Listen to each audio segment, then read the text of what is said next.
asambe somhlaba legandaya Patrick Mfowethu asambe somhlaba lembodlongweni.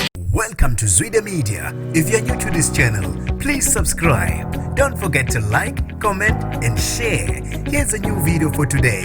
Enjoy. Isiphenduko islomo insizwa isizakhele udumo kanye nogazi enkundleni zokuxhumana kubathandi ke bengoma yayo isihloko sithi Patrick Mfowethu. Kanti ke lensizwa isabalele ngapha nangapha. Bonke ke abantu bebekhuluma ngayo. Sanibonani nginibingelele ngiphinde nginamukele kuphinda kuphi la nibola khona le video. Mangoqala isijenele likhasi wamukelekile igama lami usibonga konke wakandwande. Mothanda ke ungangibiza intatheli ka YouTube.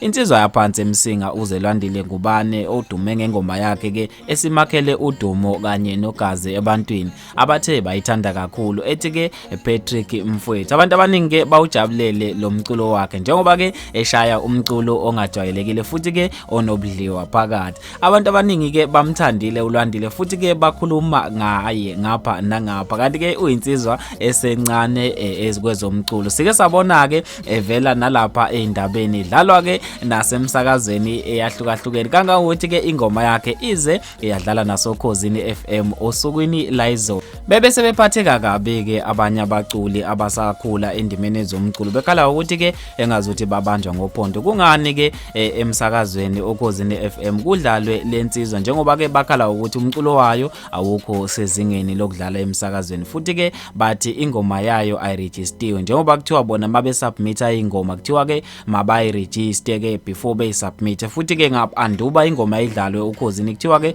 checkisisa ukuthi ngabe isesimeni yini sokudlala emsakazweni. Kanti ke basola ukhozo ukuthi luvele nje la idlala ingoma yalensizwa kodwa ke bona mabeyibuka engazuthi ke ayikho ezingeni bathi ke ukhozo engazuthi ke luchemile. Kanti ke ngaphandle uthi ngikhulume kakhulu ke sibongele ke insizwa uzelandile ngubane phansi emsinga. Kanti ke ake ngizovula ukuthi wena ngabe luthini ngale nsizwa efikile engadlali kakhulu emculeni ethi ke Patrick Mfowethu asambe siyophuza. Kanti ke mina ngintatheli ka YouTube sengiphuma kanje sivele siqedeke le ndaba khona lapha kwi comment section. Awuphinde ke ungibambe futhi ngesikhathi esilandelayo.